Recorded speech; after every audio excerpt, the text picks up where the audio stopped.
Legislature is back in session. We're now on bill number 110. Senator Tenorio. Thank you, Mr. Speaker. Mr. Speaker, I move to accept Bill number 110 EC as substituted by the committee.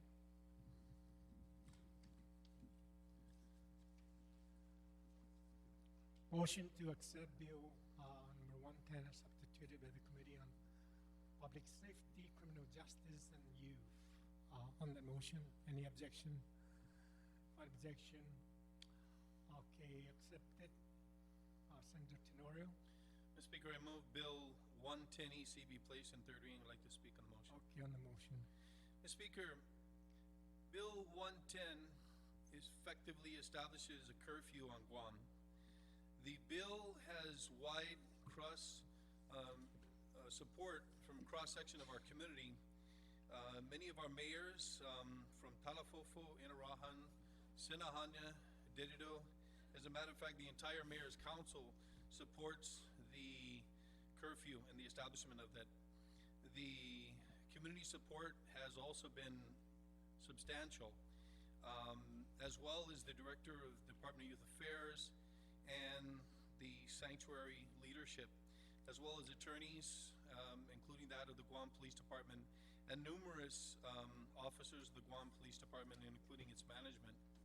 Mr. Speaker, this bill has been addressed in the United States in many jurisdictions, and this is modeled almost verbatim by the Dallas, Texas legislation. The Dallas curfew ordinance was upheld in 1993 by the United States Court of Appeals for the Fifth Circuit in Quidby versus Strauss. A subsequent appeal was refused by the Supreme Court, United States, without comment in May 1994. The curfew went into effect on May 1, 1994, and applies to all youth, and in the Dallas example, under the age of 17. After 3 months of enforcement, the police department found that the juvenile victimization during the curfew hours dropped almost 20%, and juvenile arrest decreased 15%.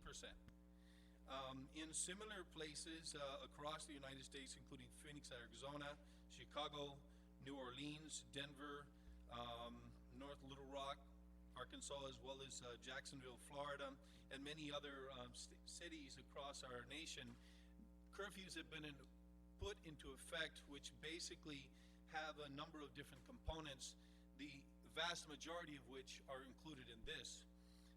In some cities, they even have a curfew during the daytimes. There are some curfews which are extremely conservative. This particular bill, again modeled after Dallas, Texas, is extraordinarily liberal.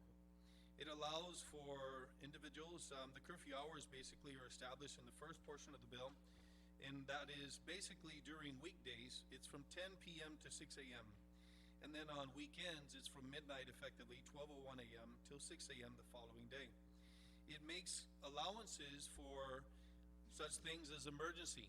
It also defines what the establishment is. In this case, it's privately owned places of business. It speaks to what a guardian is, also speaks to what a minor is, and we've defined that as an individual under 18 years of age. So that would be anyone prior to their 18th birthday. It also goes into defining what a parent is, and it's important in section 7 on line 18 to show that a parent means a person who is, in the alternative to a natural parent, an individual at least 18 years of age and authorized by a parent or guardian to have the care and custody of a minor, so that the parent can specifically designate who he or she, his daughter or son, may have as their parent in their absence. It also goes into defining what a public place is in the definitions, and it also speaks to what is to remain or to linger or stay. And further on section B, remain also means to fail to leave premises when requested to do so by a peace officer or by owner, operator, or other person in control of premises. And this is important later on, as I'll highlight.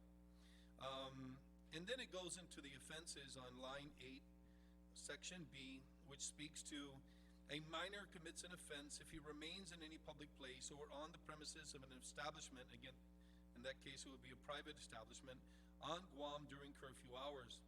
It goes on also to Section 2, defining what a violation would be with respect to a parent as well as the owner and operator. And I think that's key here on Section 3. Or any employee of establishment commits an offense if he knowingly allows a minor to remain on the premises of an establishment during curfew hours. We know that there are many minors, Mr. Speaker, within our community that linger and loiter and stay in places, public and private establishments. And this puts the onus on the operator and the owner of that business to make sure that he has some due diligence in making sure that if a person who he may believe to be under the age of 18 is at his establishment past the curfew time, he has a responsibility to make sure that they go on to where they should be, whether it be at home or if they're not supposed to be at that premises, to be with their parent or other guardian. When I spoke about the flexibility or the liberal nature of this particular bill, Mr. Speaker, it speaks to Section C on defenses. And the defenses under prosecution would be that the minor is accompanied by his parent or guardian on an errand at the direction of the minor's parent or guardian without any detour or stop. In other words, at 2 o'clock, 3 o'clock in the morning, we need to go to Pelas, we need to go to the store, we need to do something because it's a family need, and the family, the mother or father directs the child to go do that. He goes to that point and comes back. It also allows for the engagement in employment activity or going to or returning home from an employment activity without any detour or stop. Because we know many kids within our community, many young adults are working under the age that is applicable here. Also, of course, if there's an emergency, there's extenuating circumstances which can be determined by the peace officer or whoever the law enforcement officer who happens to come across the minor determines that emergency to be. Also, it speaks to if the minor is on a sidewalk abutting the minor's residence or abutting the residence of a next door neighbor if the neighbor did not complain to the police department about the minor's presence, so that you can have some close proximity to your home. You don't have to be in your bed, you don't have to be in your yard, you're just going to be close to your neighbor's home. That's fine so long as they're not complaining about it. It also goes to giving a defense for, of course, attending an official school, religious or other recreational activity supervised by adults and sponsored by the government of Guam, a civic organization, or similar entity that takes responsibility for the minor, or going to and from home without any detour or stop, those same types of activities. Further, it allows for, of course, exercising the First Amendment rights protected in the United States Constitution, such as free exercise of religion, freedom of speech, and the right of assembly. And further, on H, which by the way needs to have a technical correction to remove that I, it's only supposed to be H. And if you allow for the amendment, that's a technical correction. I don't think it requires an amendment. Of course, if they are married or had been married, or if they are listed in a branch of United States Armed Forces or the National Guard, or had disabilities of minority removed in accordance with Article 3 of Chapter 4, Title 19 GCA. I don't have that with you. I can get that for you.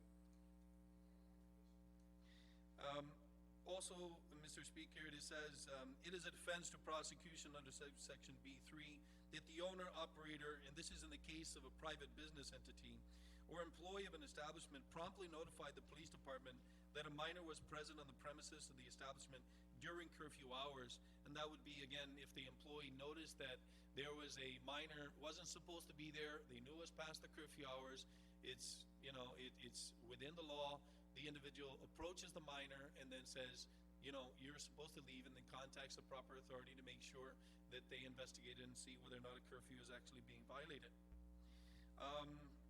Also, Mr. Speaker, this bill... Senator, wait. You're talking about minor amendment here or technical amendment, line 16. Yes. Okay, that's supposed to be H1? Just H.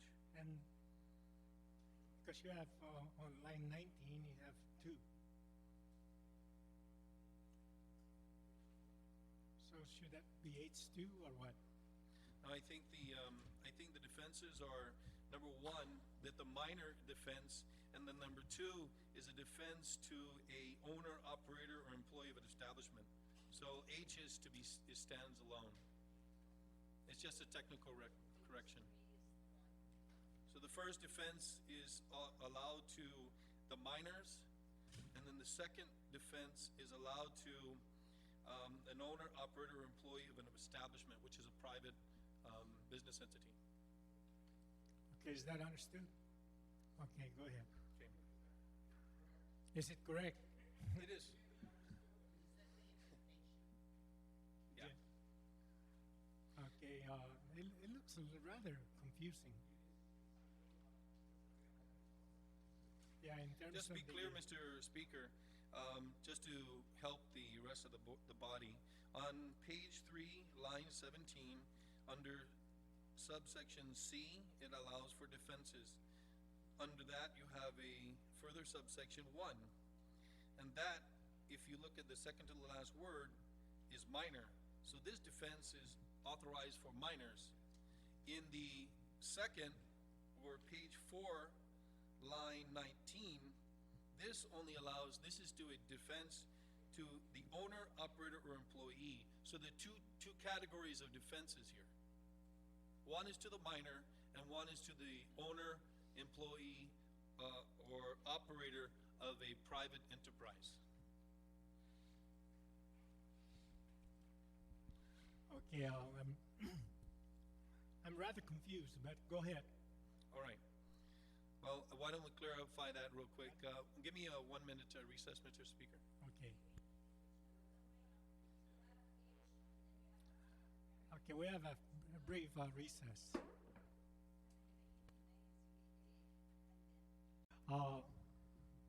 Okay, Senator Tenorio, Thank you. I'll have the clerk of the legislature to review the indentation and also the format in terms of what you how you put it together. And then during the engrossment, that's when we will see exactly what it should be. But Thank you, Mr. back Speaker. to you. Thank you, Mr. Speaker. Moving on to the enforcement on page 4, line 23. Before taking any enforcement action under this section, a police officer shall ask the apparent offender's age and reason for being in a public place. The officer shall not issue a citation, take into custody, or make an arrest under this section unless the officer reasonably believes that offense hasn't occurred and that, based on any response and other circumstances, no defense in subsection C is present. And Mr. Speaker, I think it was important that the Guam Police Department, who also made a recommendation to change this section, excuse me, did so with the knowledge that we want to make sure, I want to make sure, and I think all of the people in this chamber, in this session hall, who have had any connection with the public safety of our island, make sure that the officers who are charged with enforcing the law do their due diligence to make sure that, in fact, any defense that is available to the minor or any person in violation of this is checked first. That we're not simply going to have the running down of the minors within our community. That law enforcement is on due notice, that we want them to exercise due diligence in making sure that this individual is, in fact, in violation, if he is in violation. But first check, does he have any defense that's allowable under the section? Because I don't want the Guam police, and no one in this chamber or this island wants them to run ramshot over our people, and especially our kids who may be out there coming to or going to work or from a church activity. We want them to exercise due caution, and that's very important. Mr. Speaker, finally, the penalties on the final page, page 5. Person who violates a provision of the chapter is guilty of a separate offense for each day or part of a day during which the violation is committed, continued, or permitted. Each offense upon conviction is punishable by a fine not to exceed $500. And then finally, when required, 5104, 19 GCA as amended, Superior Court shall waive original jurisdiction over a minor who violates subsection B1 of this section and shall refer the minor to juvenile court. Mr. Speaker, The original curfew bill that we had in our island many years ago was struck down for a variety of reasons. One of was this ambiguity, vagueness, constitutional issues, which in many jurisdictions have been addressed and have been addressed in this bill. You don't have to look very far, Mr. Speaker, to look within our community on how the effects of juvenile crime is affecting our island, the beautification or the lack thereof, the crime, the criminal activity. And this is more about, Mr. Speaker, the thrust of this is more about protecting our kids from the criminal elements out there. We all know that there are people in our community that would lead a young, very impressionable young man or woman to do something that they should not be doing. These people are in the very important stage in their life. They're in adolescence, and many of them are at very young ages are impressed upon by other kids, 19, 20 years old, young adults, to do things they shouldn't be doing. If they have a good reason, and you know, Mr. Speaker, all of us, I have kids who are in their teens, I have kids who are already a couple of grand at this point. And I want to make sure that my kid is at home when he should be home.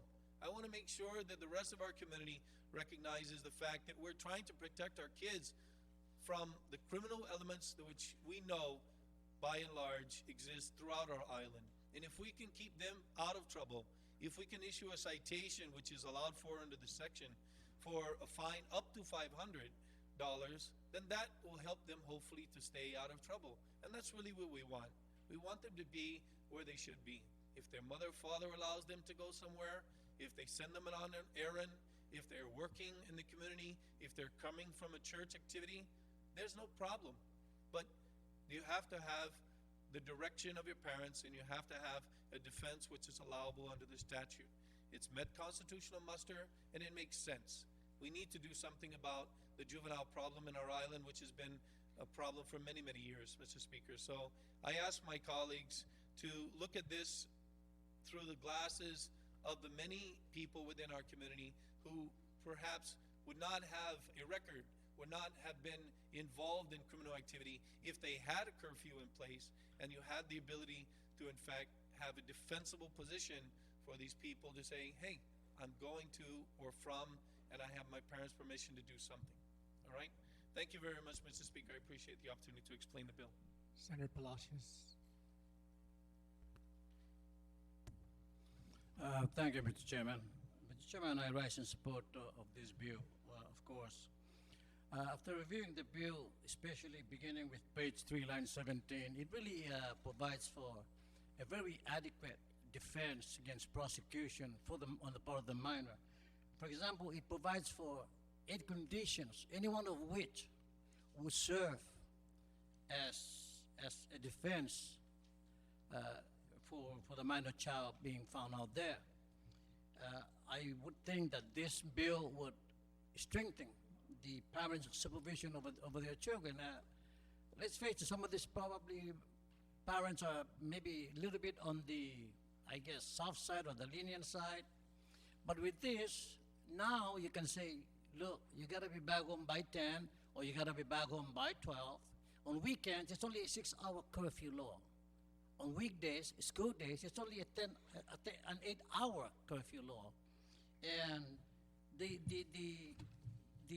restriction or the provision here really do not sacrifice any of the rights of the child to really go out there and live a full life.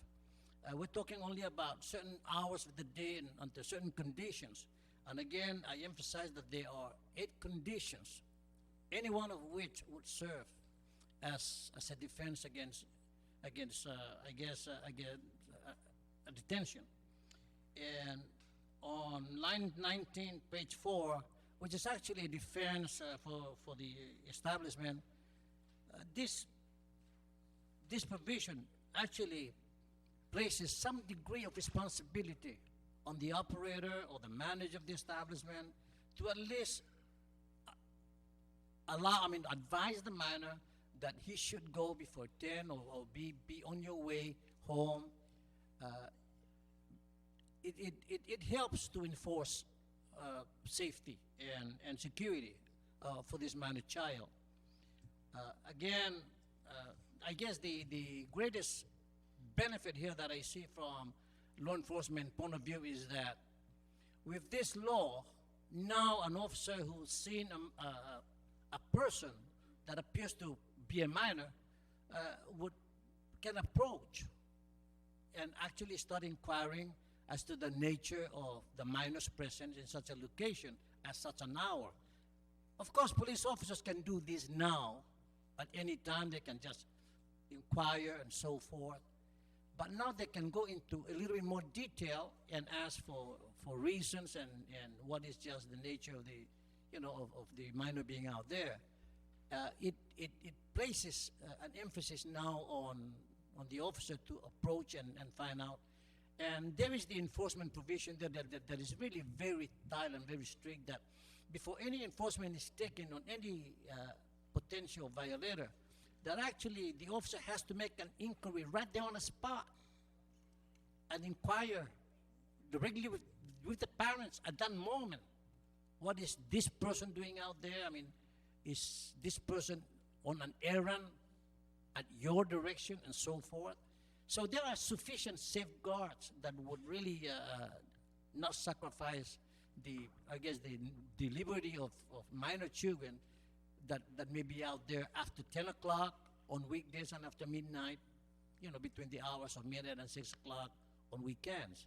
And again, I don't see any sacrifice again in the liberty and enjoyment of these minors being out there with this restriction only very limited to certain hours during the day.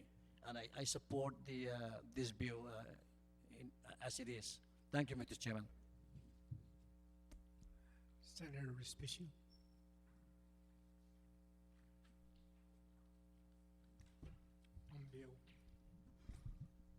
On Bill 110. Thank you very much, Mr. Speaker. Mr. Speaker, this is one of the few issues that I continue to struggle with that's facing this legislature. And at this point in time, I continue to say that I cannot support any curfew law. I understand what's trying to be done here in Bill 110, but I think that this bill simply addresses the symptom and not the illness. I want to caution the legislature, and I understand that we have some problems out there with young adults who traverse our public parks and just the community in ungodly hours, and they probably don't have any right to be there other than to do mischievous things. But when I look at this curfew law, and when I see this issue as it's being presented to us, I'm going to ask the legislature that we err on the side of caution here and to say that if we pass this bill and the governor signs it, I think we'll be sending mixed messages to our community. I think on one hand, obviously, the message is that children who have no business being out in the streets should not be on the streets. That's a good message, and I think I could support that. But the message I don't want to convey is that the government is once again attempting to raise children, and we're not putting the responsibility into the hands of the parents. And I say this in my experiences at the Department of Youth Affairs, where it concerned me so much that we're attempting to meddle into the lives of the people to now go as far as telling them that their kids should not be on the street during these times when they should have already received that message. So the children aren't the problem in this case. It's obviously the parents. Let's see legislation to encourage parents to keep their children home during these times. And I also want to say the other message that we're trying to send is that we want to protect our kids. We want to protect them from having to be out there and being exposed to all the elements. That's a message I can support, to Mr. Speaker. But the other message we're sending is that we wouldn't be protecting our kids. We would be passing a mechanism by way where they can eventually find themselves a part of the juvenile justice system. If a minor is caught out on the street or in some public place during this time, they'll be facing a $500 fine. And if in the event that the individual or the family cannot pay the $500, then the judge may order that child to serve in the youth correctional facility, and then we have a young adult who just happened to be at the wrong place at the wrong time, found himself wound up in the juvenile justice system, now becomes a client of the Department of Youth Affairs, now becomes a temporary resident of the Youth Correctional Facility, and then already that child is exposed to an even worse element by way of being in the Youth Correctional Facility and exposed to other individuals there. Mr. Speaker, this bill, as it's presented to us, even the Attorney General cautions that what we're attempting to do here in the committee report, she basically alludes to saying that although we certainly believe that the best or most effective way to monitor and control criminal and inappropriate behavior on behalf of minors is through their parents, it has been a sad reality, though, that many parents, legal guardians, or family members are not effectively involved in their children's lives. And I concede that that's a serious problem here in our island. I think it's an even greater problem that we focus in on the parents and not pass legislation that would focus on these young adults. The Attorney General even cautions that a curfew law, even one for minors, must pass constitutional muster under the equal protection of the 14th Amendment to the United States Constitution. This clause requires that, among other things, all U.S. citizens, regardless of age, receive the same freedoms from these laws. Now, in my layman's reading of this bill, I don't think our young adults will be exposed to the same freedoms and protections of if this law were to pass, because if an adult were caught during these inappropriate times, they won't have to explain to a law enforcement officer that they were engaged in employment activity, or they're going home or returning from an employment activity, or they won't have to explain to a police officer who pulled an adult over that they're out there for emergency purposes. And so that very basic understanding leads me to conclude, Mr. Speaker, that this bill, as presented to us, may not pass constitutional muster. And I'm not sure we want to be passing scoff laws where it may not be, in the end, it may not be enforceable. I see that the Director of the Department of Youth Affairs, as well as Sanctuary, as well as most of the mayors support this legislation. You know, and my thinking is that's unfortunate, because they should be doing more to address why those kids are out there in the first place than to stand behind a tool which could just have the Guam Police Department round all these kids up and then have them run through the juvenile justice system. And so while I support the messages that we want to send with this bill, I don't support this bill in the end because of the unintended consequences. I want to stand up for the responsible young adults in our community, Mr. Speaker, who outweigh the very few that are committing these infractions to these status offenses. And so, you know, for the message that we're sending, you have a small percentage of young adults who are out on the streets, are not supposed to. All of a sudden, we're passing legislation to burden the entire youth community here on the island. I think that's absolutely unfortunate, and that's a message I don't want to support. So I rise in opposition to Bill 110. Senator Pangilinan.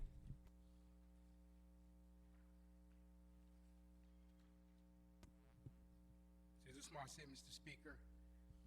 You know, it used to take a village to raise a child, but it's a sad commentary on our community when it's going to take a curfew law to raise a child now. And really, that's the question I have, is what are these children doing? Where are the statistics that say that individuals who are out between these hours are committing a crime, that they are a danger to themselves and they are a danger to the community? And the reason I ask that is because that's what's going to drive the test in the consideration of this law by the courts should somebody else decides to challenge this.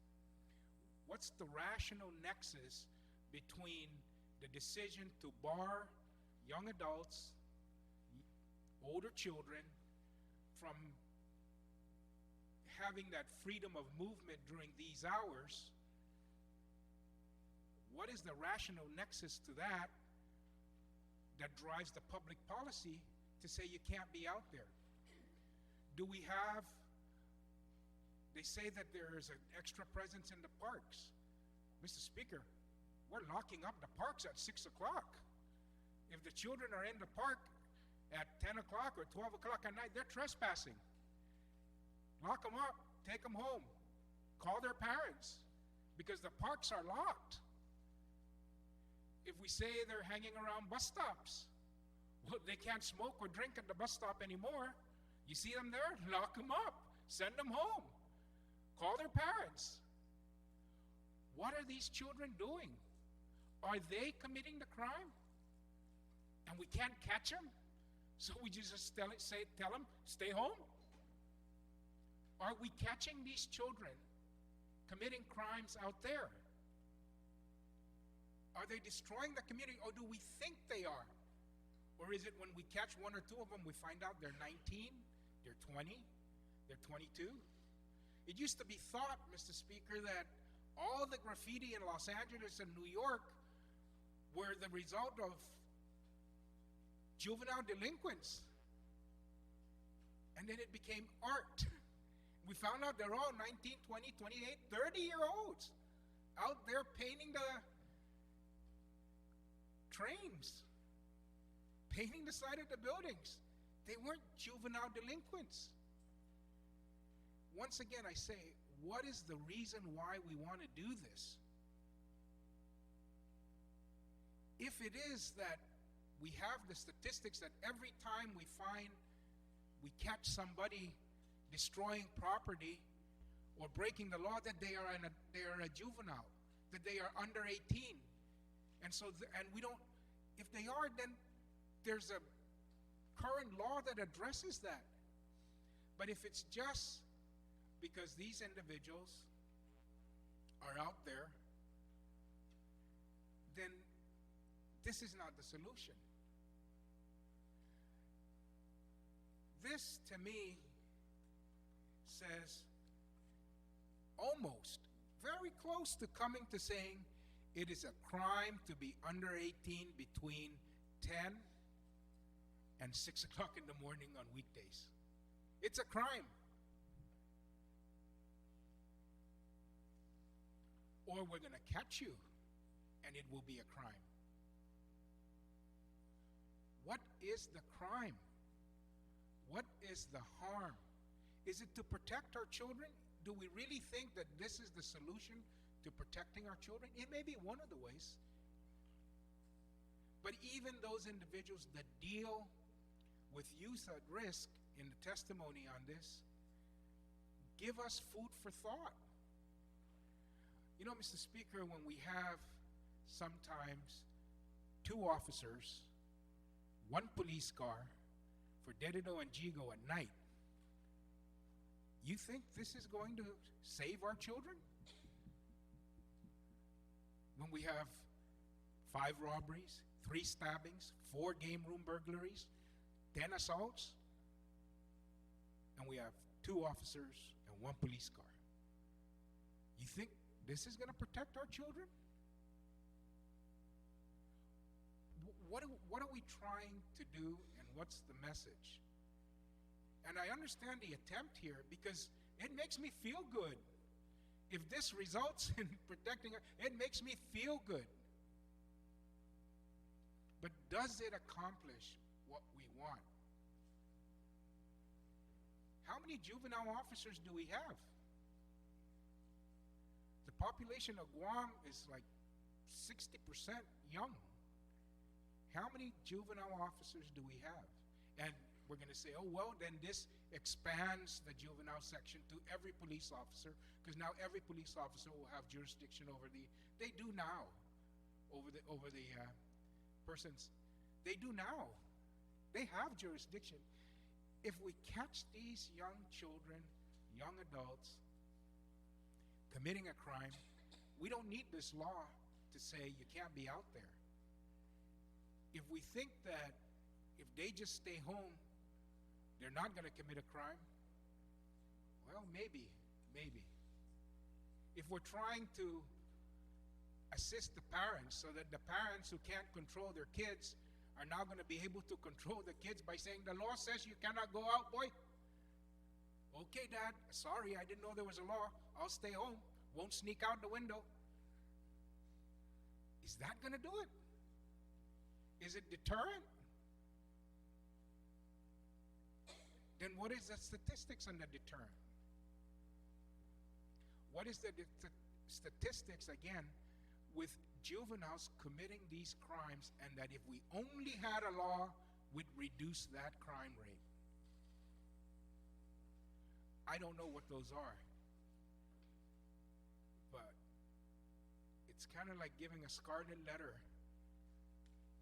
to people under 18 between 10 and 6 in the morning, and between 12 and 6 in the morning on weekends.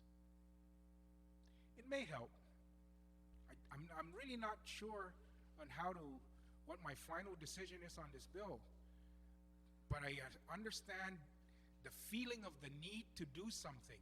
The real, not only the feeling, but the real need to do something. But we can't substitute doing something with feeling like we're doing something.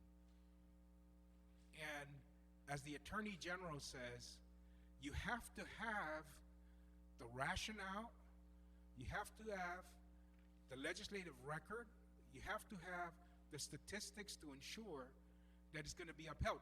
Dallas law wasn't upheld because it's written this way.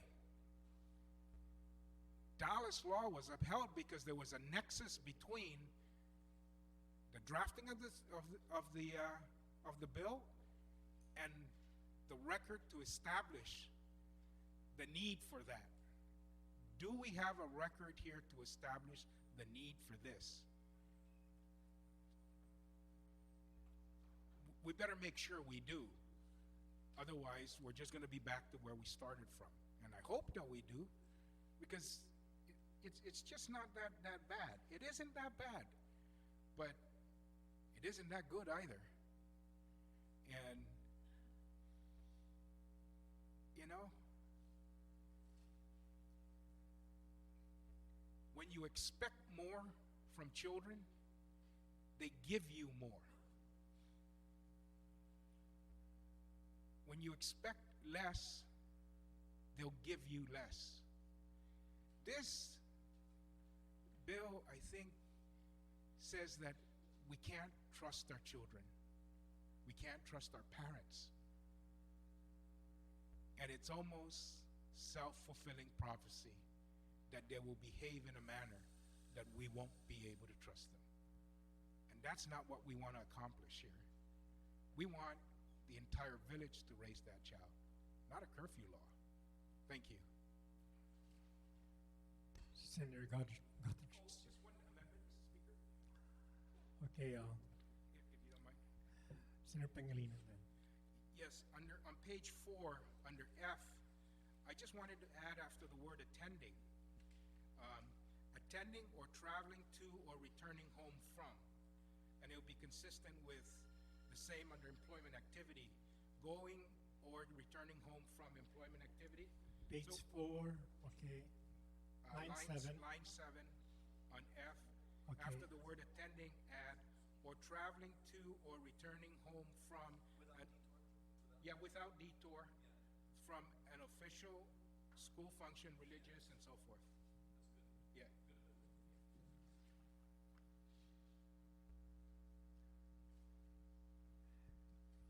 Can you put that thing in writing. Any objection to that amendment, though? Okay.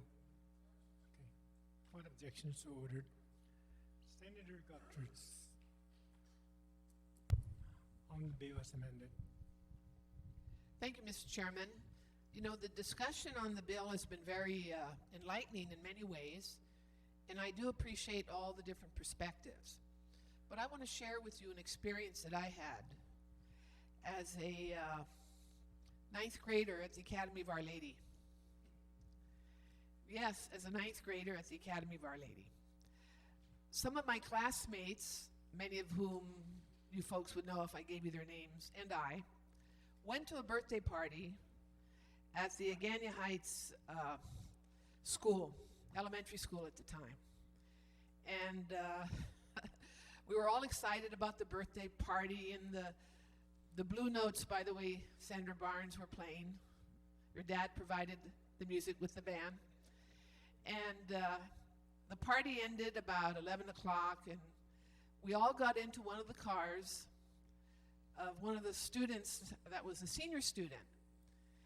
And as we left the Agania Heights School in the car, and there were 5 of us, 5 students from Academy of Our Lady, we saw a motorcycle with lights on and sirens behind us. And that motorcycle officer pulled us over. And that officer was Mariano Cruz. Now, many of you may have remembered Mariano Cruz. We were in violation of the curfew law. The curfew law at the time was you had to be off the streets at 10 o'clock. And he gave us a big, big lecture, and then Mariano Cruz, on his Harley Davidson, made us follow him down to the Agania Police Department, now known as the Agania Precinct. And while we were there, he called our parents over to the precinct, and he told our parents that your daughter should not be out after 10 o'clock. We're violating the curfew law. And he asked for our parents' cooperation after bawling us out. And our parents meekly took us home. And you know, I never forgot that experience. And after that, I was always home by 10 o'clock. Even though I managed to go to all the parties with my classmates, we honored the curfew law. And I didn't hear complaints about the curfew law when I was growing up. And when I look at the dynamics of what's been happening in our community over the years since the original curfew law was ruled unconstitutional, and I think of all the things that have happened that may have been avoided had children been properly secured with their parents, or their parents being actively involved with their children, accompanying them to activities that keep them away after hours, I think we could have helped a lot of kids out. You know, Mr. Chairman, if you look at the statistics from the Guam public school system in terms of the vandalism in the schools, those actions occur after hours. Schools are broken into routinely, damage is done, graffiti's there, but more than that, damage is done, and the sacredness of classrooms are disrupted, equipment is taken, etc. Other actions that have been discussed at the hearing when this bill was considered have all been brought before the legislature, and we know that if this bill becomes law, we may see an appreciable decline in juvenile crimes in our community. Now, for those young people who are good, who are conscientious, there's a myriad of exceptions in this bill that would allow them to continue with their activities with the support of their parents. If they're working, if they're attending a legitimate activity that's properly supervised by adults, they can be out after 10 o'clock. Those are not the young people we're worried about. I think we should give this a chance, and I also think that our police officers have common sense to know when they need to actually invoke the penalties provided for in this bill and when they don't. There's nothing wrong with a police officer asking a young person out on the street at 2 or 3 a.m., parked, drinking beer, what are you doing? I don't think parents would be upset about that. So I'd like to give this bill a chance and see how it works. And if remediation is needed later to improve upon it or to change our minds, we can do that. The curfew didn't hurt me when I was growing up. Those of you in this room who had the curfew in place, I don't think it hurt you either. So I support this bill, Mr. Chairman. Thank you very much. Senator Blas.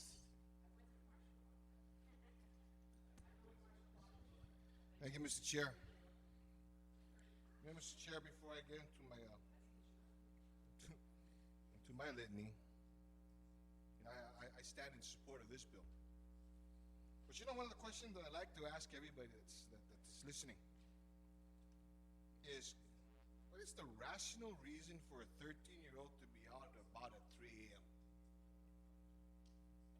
What's the good reason for it? And I appreciate, I leave that just as a point of thought. But then, in listening to the discussions both for and against this bill, I've heard some discussions and some concerns that,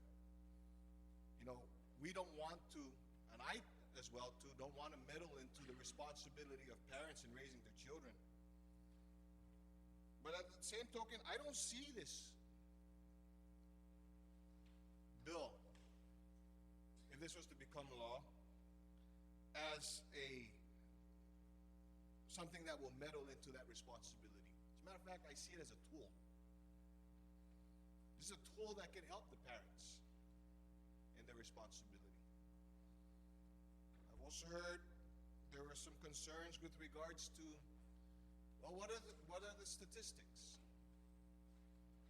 Well, I, like the previous speaker, can be claimed a statistic.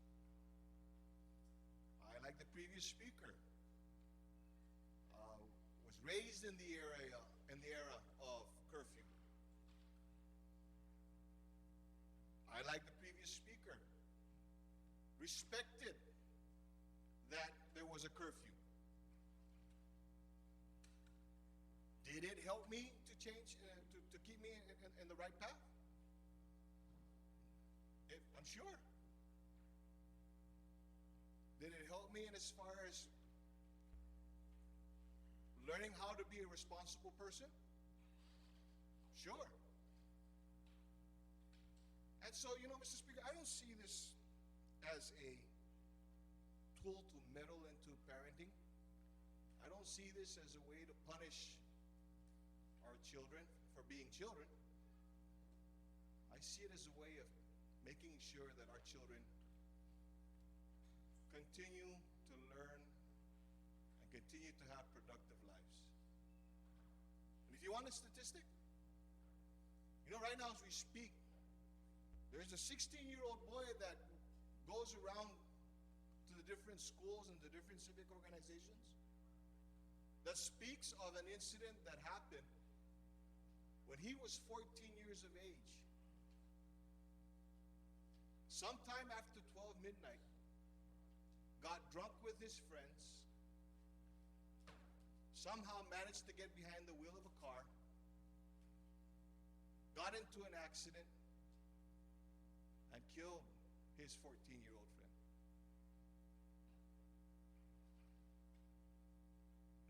Do we want any more statistics like that? Is this going to be the ultimate end-all to that? Probably not, but it sure would help. Thank you. Any other speaker on Bill 110 before Senator Spodon? Thank you, Mr. Speaker. Mr. Speaker, I've heard the arguments of all the previous speakers, some for this, some against it. We're not really fully comprehending it. And I started thinking about a lot of different things. I mean, yes, I understand those who are for this and those who are against it. But then it raised some issues in my mind. And I thought about my nephews, my nieces, my own son, my own daughter. And something that Senator Respicio said, that there are a lot of good kids out there who have activities. And when we start looking at this bill, it prevents good kids, my nephews, my nieces, who have always been actively involved in extracurricular activities, from dances to dance troops to athletics and whatnot. And sometimes those functions get out late. But we do permit them. Usually it'll be the driver would be probably the older nephew who might be 17 years of age, maybe even 16, but because we hold him responsible and because we trust his judgment, because we raised him correctly, that he would be in charge of the younger ones, and that he's actually allowed to even maybe go detour, stop off at King's, have a good time after the performances, have something to eat. This bill actually prevents that from happening. It prevents for those kind of social gatherings amongst friends and family and relatives after hours from going out and enjoying time together, if even just to grab a bite to eat. Again, this is no stop, no detour along the way. Once you're finished with the activity, you got to go home. But what if they're hungry? What if they want to go someplace else? That, again, parents we're apprised of. They usually call home. We have cell phone style. They call home. Can I go with Patrick? He'll drop us off afterwards. We usually say yes.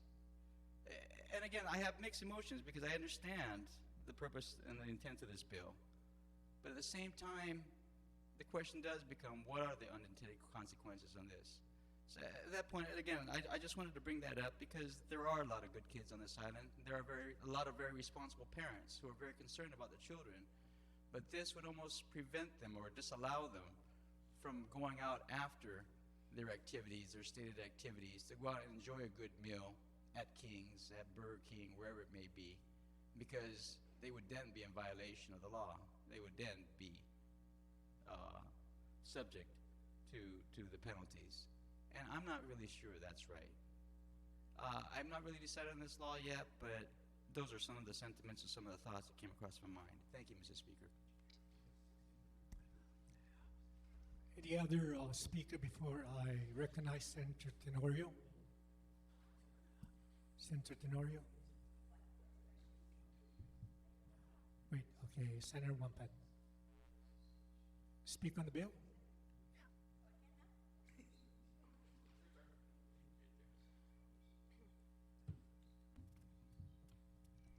Thank you, Mr. Speaker.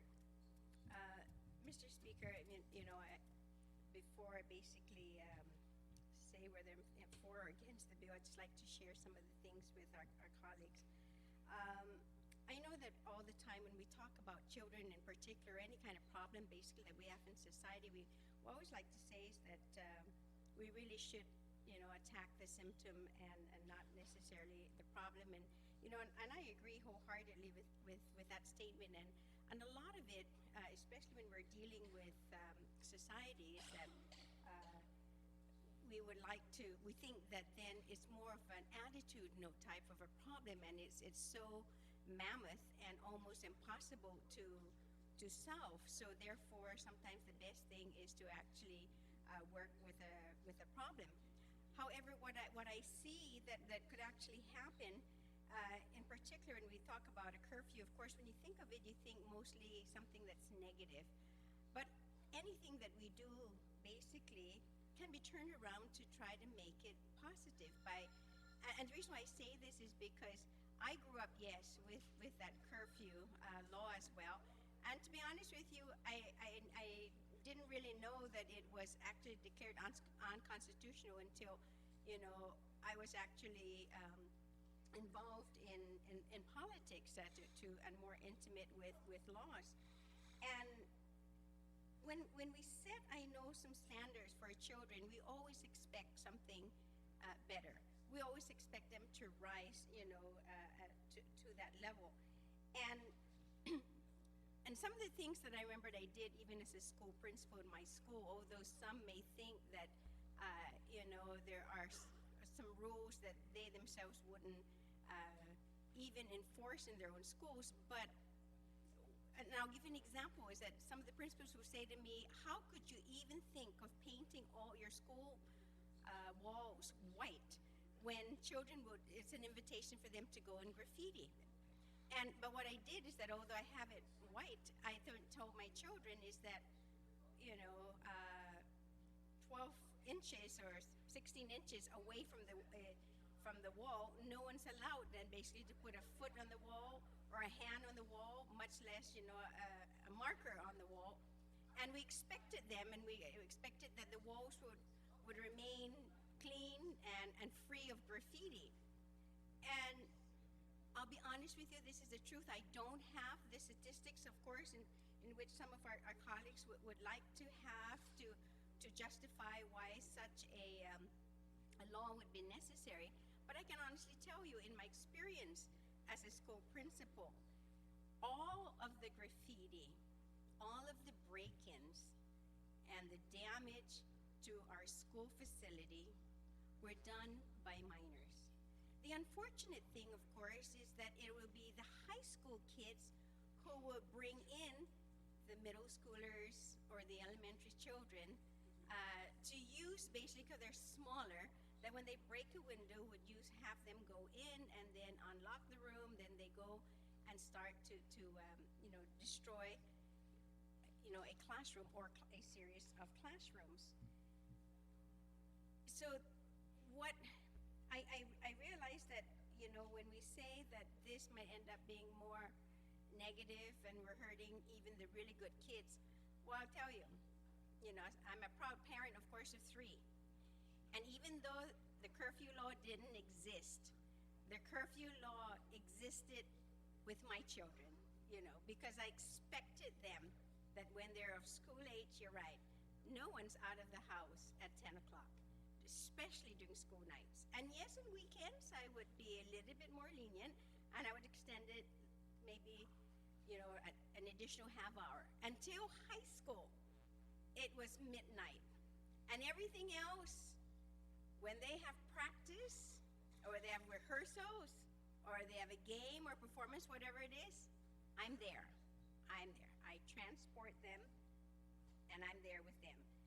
But because they knew what my expectations were, they basically fulfilled and lived up to my expectations. And by the same token, I did the exact same thing, similar to Senator Guthridge. You're right. I rarely ever out after 10 o'clock. And if I am outside, it'd be definitely right outside my doorsteps, and that's about it. Basically, is where I could be. And the one thing too as well is that, and if I should have children under the age of 18 at my home with my children, my requirement is they have to spend the night at the house so that they can go home the next day when it's safe for them to go home. And and sometimes, of course, parents would be upset because they want them home, but my fear, of course, is having them then out on the road, and if anything happens to them, I wouldn't be able to live with myself. But I mean, I know that when you look at the legislation, and yes, there are a lot of good things about this as well, and yes, I understand that there's the negative aspect of this, but I think that once we tell our parents, and the parents is basically kind of think it, live it, and then actually enforces it even in their own home, then it doesn't become a problem. I think it would become a problem if parents use it more or less as a threat, but rather to do something very similar, like I say, is where you can turn it around and say, as a minor, you can be out up to 10 o'clock. It's just like the same thing. You can't watch TV at all during the weekdays and only into the weekend. And I know a lot of people said they want to refer me to CPS because I refuse to have my children watch TV for their full 18 years of their life. So, but they turn out to be great kids. So either way, I just think that it just depends on how we use it. And yes, I do worry about the fact too as well when how maybe police officers can with the uniform on become very strong and forceful. And I know the response to this when it was brought up in the committee public hearing, is that, well, they're trained, but even so, I can say the same thing as well as school administrators and school aides and how they handle and treat children the same way. But I think that we need to be a little bit more sensitive, especially with something such as this, where the children are going to be, yes, questioned. I just hope that we're not going to set them up to that, like maybe right outside a hotel where there's a prom, and then police officers are going to stand there and then question every single individual. So the bottom line is that I think is that it's a start. I realize that there are those good kids, and we don't want to punish those. But those kids, really, those good kids, you know, would know and are very cautious, and are law-abiding, you know, citizens. And it's just the few. I realize that that sometimes we need to remind them and remind parents as well. I do know that. And we have cases of this. When I was in the school, I had parents come in to me and say they've totally given up. And they'll say, I turn them over to you. Do whatever you want with them. Turn them over to the police, you know. And sometimes those are the kids that if we show them that we do care about them, that you can actually turn those children around as well. So, Mr. Chair, I would say I'm going to be one of those who will support this bill. Thank you. Senator Tenorio. Mr. Speaker, very briefly, I want to, in concert with my colleagues here, make a amendment to restore on page 2, line 11, the words 17 and strike out 18 to restore the original language, which was 17 years of age. So a minor means any person under 17 years of age.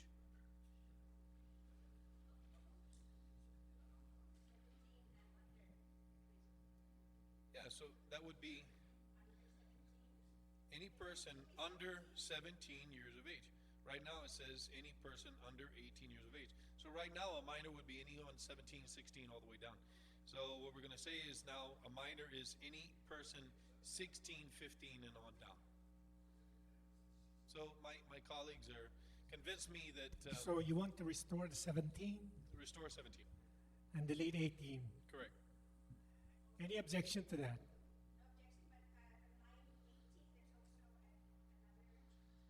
Yeah, that all references to no, wait a minute, not are you talking about the parent? Parent is under 17, he has to still be home. Yeah, we're not talking about the definition of parent yet. So let's just deal with 5,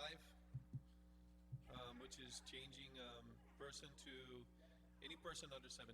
Okay, the motion is to restore the 17 rather than 18. Without objection, so ordered. All right.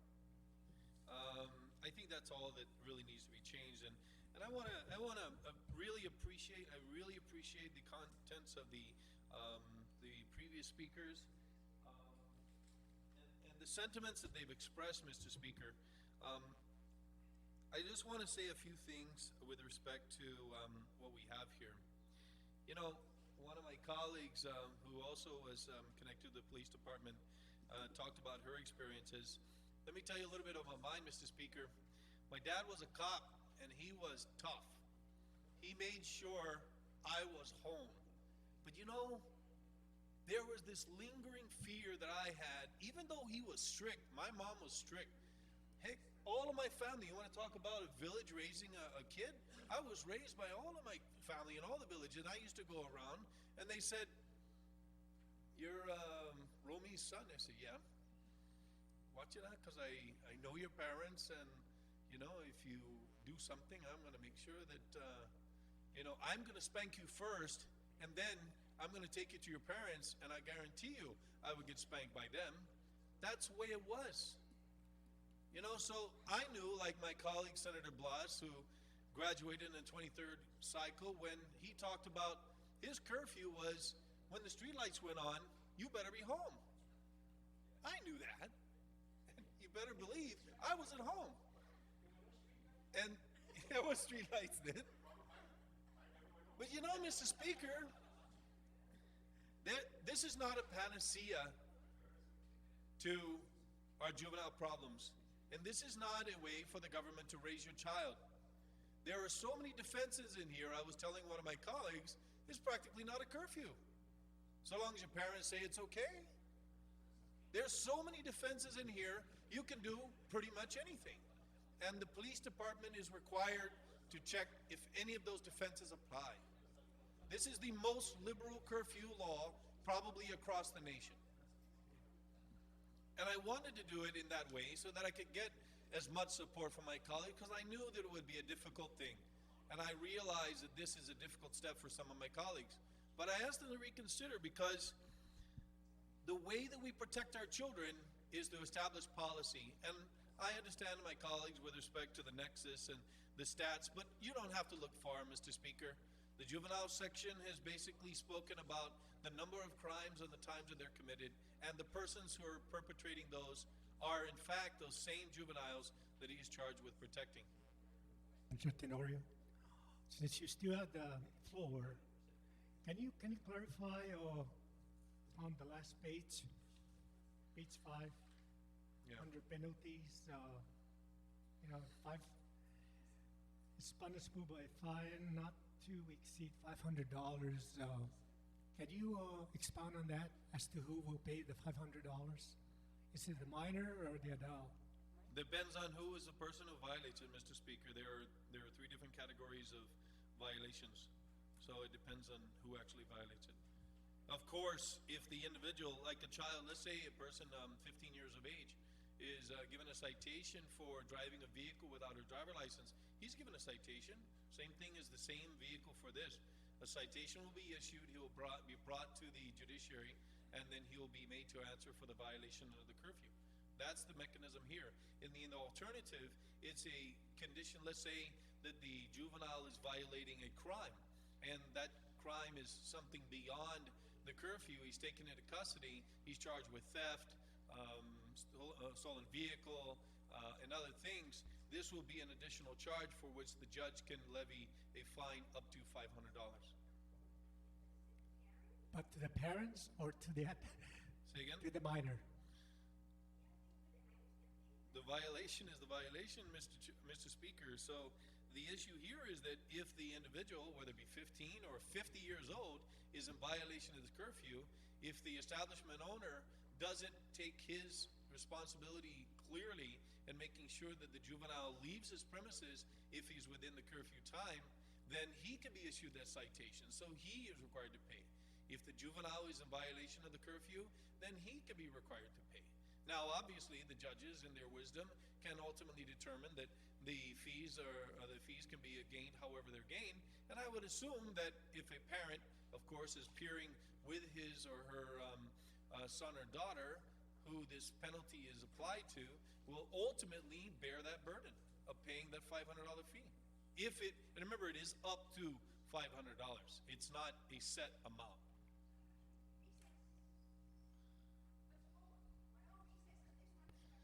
So, Mr. Speaker, I want to just close with these comments. The responsibility is in the hands of our parents, and I realize that. But I have tried to work with my colleagues to try, as well as my staff, who did a very good job in doing the research on this, to try to put together a piece of legislation that deals with the prevailing interest of protecting our children from the criminal elements, which we know from history and statistics which are readily available from the Guam Police Department as well as other agencies within our government, that in fact criminal activity does occur, and the prevailing times in which those criminal activities occur is the times that are focused here from 12 o'clock, midnight essentially, on Saturday and Sunday, which is Friday night to Saturday, Saturday morning from 12:01 a.m. to that same morning at 6 a.m., and also on Sunday from that same time, as well as Monday through Friday from 10 to 6, is the times that are within this curfew. So I ask my colleagues to please consider your support for this as a support for protecting our children as opposed to restricting their movement. Thank you, Mr. Speaker. Okay, any objection in placing it on third reading? Without objections, so ordered. A brief recess.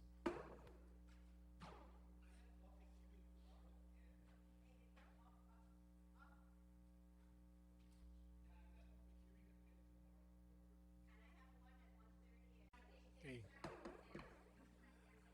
The legislature is back. Senator Gutierrez. Mr. Chairman, I move to move all bills down to third reading except for Bill 115 and Bill 120. I'm sorry. You're out of order. I wish I could do that. There's a request by Minority Leader of placing 115 on top of the second reading file, and also followed by Bill 146 and 165. This is the Port Authority bill. To be the, second and third. Yeah. The 115 on top. 146 and 165 followed. And then Bill 120 be placed on the bottom. Bottom of the second reading. The bottom of the second reading file. So is that your motion, Senator Pangilinan? So, Okay. All the others are there. yeah, they're still there. Okay, the motion by Senator Tenorio. Okay, we fought objection. Okay, so ordered. We will recess until 9 o'clock tomorrow morning. But I would like to ask your indulgence, since we're going to be having a public hearing at 10 o'clock and 1 o'clock, right? That please come at 9 o'clock, one time. And we start at 9 exactly, so we can get rid of the 3 bills at least. And then we have some of our colleagues that may be going off island. We can vote on the bill.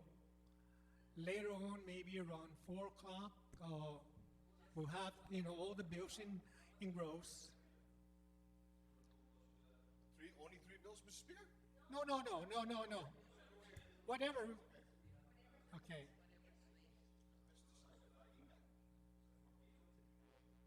Do you want to put a time certain as far as the voting tomorrow? Why don't we haul off? No. Why don't we haul off? Yeah. Okay, so we'll recess until 9 o'clock tomorrow morning. Please be here on time. Thank you.